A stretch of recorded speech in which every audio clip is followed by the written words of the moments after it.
You are an historic figure on your own right, being the first to win. Second to win Miss Universe. Yes. And so Miss USA. Miss USA. I apologize, live TV, and I'm just winging it. Some things we need to clear up, or you need to clear up. You're opening this new business, and no one is talking about you opening their business. They are reports that you had. It overshadowed it. You overshadowed. We reached out to Bravo, and they said, we take all allegations of violations of our policies seriously, reviewed the matter, and took appropriate action. But to Kenya's point, you are still employed. Yes. There's no silencing you, and you are moving forward. Kenya, girl, please. Who told you to do this interview? This entire interview, Kenya, let me tell you what I see. This entire interview was meant to humble Kenya and remind her that she is not in control. She is not that girl. I mean, who up there at Bravo TV really cooked the books and coerced Kenya into doing this interview on the TAMRON Hall show? It was an absolute mess. And I found it to be extremely distasteful, the timing of it all, that we are playing Benjamin Buttons with the momentum of accountability and publicly reprimanding Black women for the same actions that our counterparts are not being held to. It's November. This happened in June. Meanwhile, back at the ranch, Donald Dump is announcing his cabinet picks and talking about bringing back stop and frisk and implementing prayer back into the classroom. And TAMRON Hall's first new show out the gate of this new season is to bring on Kenya Moore to discuss something that took place back in June? Why? They must want Kenya to come back and film some confessionals for season 16. Somebody has to be playing baseball in the negotiation room, because why is this dominating the news once again? Why? Who put Kenya up to this? It's trifling. If you have not already, please hit the like and subscribe button and turn on your notifications, babe. So let me pause here, because I have to be fair to this person, Brittany Edie. She has nothing on her Instagram about this. I've never met her. I don't know. It's been deleted. There's nothing on her Instagram about this. Yes.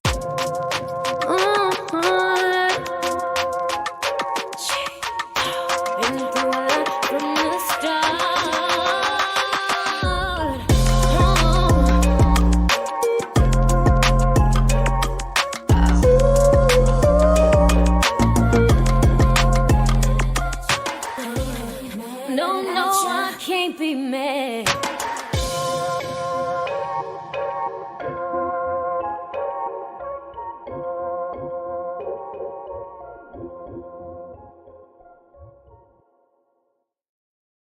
I'm educated in the streets, and it did not come from walking. Hello?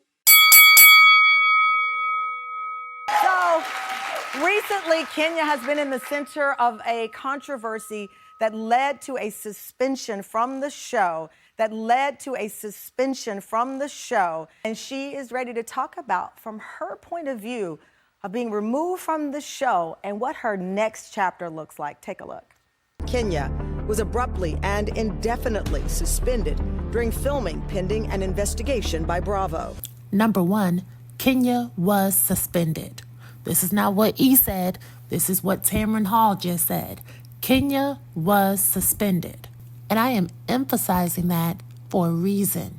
The last time I said that, the people ate me up in the comments and said, Kenya wasn't suspended. Kenya's father is sick and she left on her own accord. Whoop-de-whoop-de-woo. But Kenya never corrected TAMRON on the matter when she came out, and TAMRON said it not once, not twice, but 3 times. She said it 3 times. The only thing that Kenya did say was that she was not under suspicion for revenge photos. Suspicion? Who said anything about a suspicion? We're talking about suspension. See, I understand being slick with the words, and I caught you, Kenya. I love you down, but I caught you, Kenya. I caught that.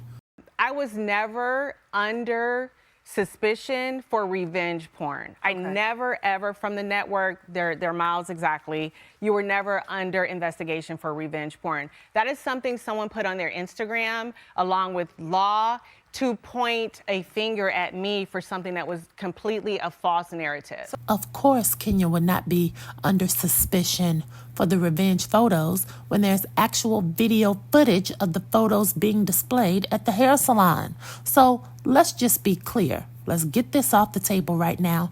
I said it in June when all of this foolishness happened, that Escort Easy was an adult model. I showed you all the evidence. I showed you all her adult model profile. Go back and look at my Roa playlist. It's all there. I found the photos. I found her webcam profile. The girl worked in the nude. She worked there. Stripping business started in Africa. Long time ago, long time ago, white men went to Africa. And he saw these beautiful black women walking around, singing, dancing, working, living in the nude. Bucket naked. You can see their public hairs. Now, it's nothing wrong with going down there and working at the bank with Uncle Clifford. It's nothing wrong with doing what you have to do in order to survive. I get it. We all have a past. But you have to own it. You have to own it, and like I've said before on this channel previously, displaying your previous work history is not an act of revenge when you are in battle with another woman and you are attacking said woman over her looks, her marital status, and telling said woman that you will pull out a pow-pow and that she doesn't know who you are. So, Escort Easy, you thought you could say all of that and you thought you could do all of that to Kenya, but now she's never supposed to talk about the nude photos. She's not supposed to talk about the webcam and posing and working in the nude. Oh, okay. I say what you say. Number 2, Kenya and this explanation as to why she's no longer on the show. The response she provided mentioned nothing of the father being sick, nothing about the safety of her child. She immediately went straight ahead into the back and forth between her and Escort Easy. Okay? This is what she said. This is not what I said. This is what she said, and I'm about to roll the footage. Okay? In a nutshell, after a rumble with the Shade Assassin, Escort Easy was tearing off her mic and letting Kenya know that she would meet her outside and she was going to go to her car and get that tool out of her glove compartment. And Kenya said that she even told production and reported it. She made a report. She said that she was scared. She did not feel safe. So we already know what happened. Escort Easy and Kenya were going back and forth. Kenya got the best of the Escort. And then Escort said, oh no, you don't know me. I'm about to go get... Listen, just watch the footage. So why aren't you on the show? I'm not on the show because we started filming and things took like a really dark turn. And toward me, there was a young lady who was new and she just was poking the bear. During this taping, the young lady escalated it to the point of tearing off mics, screaming all kind of obscenities at me and threatening me. I felt threatened. So from that night where all of this stuff happened and there were threats in my direction, and I felt very concerned. I told the producers, I'm concerned, I'm scared. They actually made me feel like I was being like a black Karen. Like, here Kenya goes again. Nothing really happened. They were joking or something. And she repeatedly said, or it was said, that you don't know who I am. So I didn't feel like I was being protected, and I took matters into my own hands. What did you do? I did my research on her. I found a lot of information, especially in the, explicit world. And I said, okay, if no one else is going to step up for me and protect me, I'm going to protect myself, and I'm going to tell everyone what I found out about her. It's a receipt. Pause. I believe that. I believe everything Kenya said, and I told y'all over the summer and showed you all the receipt. Just go back and look at my archive. Before signing on to the show, Escort Easy was talked about on a Facebook Live by some woman at a gas station downtown Atlanta, and the woman claimed that she was attacked by Escort Easy at Quick Trip. The woman said Escort Easy pulled out a gun from her glove compartment and was waving it around through the sunroof, honking the horn and yelling B words at the woman because the woman cut her off at the gas pump. Road rage. Okay, what are we talking about here? If Escort Easy would do this to somebody at the gas station who cut her off at the pump, yes, I believe she would do the same thing to Kenya if they are in a battle face to face. Are you kidding me? Of course she would. Of course she would. Number 3. Kenya says she takes full accountability for the situation and that all of this was for Brooklyn. Kenya, girl. Girl, please. Play the footage. I didn't have to take it that far. But when I felt threatened, I've never had a child and be in a situation like this before. So that's why I escalated it to the point where I was protecting not only myself, but my child.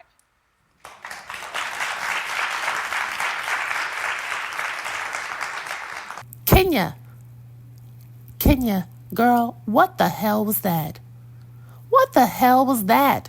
This happened in June. It's November. Why are you coming out with this all of a sudden? Why now? Is Bravo planning to show the incident when the show comes on next year? Did TAMRON Hall make you agree to talk about this particular incident before she brought you and Brooklyn on to talk about Brooklyn's book? Because that was the whole premise of Kenya even coming on the show. So did TAMRON make you agree? Like, why are we making this a topic of discussion right now in this climate when everything about a black woman is examined via a fine-tooth comb? Why? Why now? And TAMRON Hall really played in your face, Kenya, because why would she bring you on to promote a children's book? This is a children's book. And before she even shows the photo of the book and tells people where to get it, she wants to talk about the salacious and nude photos that were displayed at the hair spa back in June. Kenya, as many people that were offended by the thought of you even being involved with these revenge photos, quote unquote, do you really think that people kept watching the segment and did not click off or turn the station after the show came back from a commercial break to see Little Miss Brooklyn? After they just got finished talking about sex and revenge photos, you really think people are tuning in to learn more about your children's book? Are you kidding me? The whole thing was ridiculous, especially for diehard Kenya fans who have been rooting and fighting for you all summer. The situation had finally died down. I had not heard anything else about it. And then, to take it a step further, it was mentioned in the package that the nude photos overshadowed the grand opening of the hair spa. Well, now this grand stunt of taking accountability has overshadowed the release of Brooklyn's first book. It was poor timing. No one is talking about the kids' book. No one. I'm not seeing anybody talk about this children's book that you went on this show to promote because it was overshadowed by, I'm going to take accountability. What I did was wrong. Yada, yada, yada. You could have gone on that show and talked about Brooklyn's book without even mentioning the Housewives of Atlanta. TAMRON said at the beginning of the interview, you and I are friendly. We spoke on the phone. I called you when this first happened. She's working on a new project with her beautiful daughter, Brooklyn. Brooklyn is here as well. Before she comes out, though, we have to have an adult conversation. I'm going to tell you, because we're going to be honest. Yeah, you have to be honest. I called you. Yes. I called you and I said, what is going on? Yes. I'm not going to pretend that this is someone that I am not friendly with. Pause. So you mean to tell me TAMRON had enough capital to have Kenya's personal number to call her back in June when it happened to say, let me just check on you and see how you are?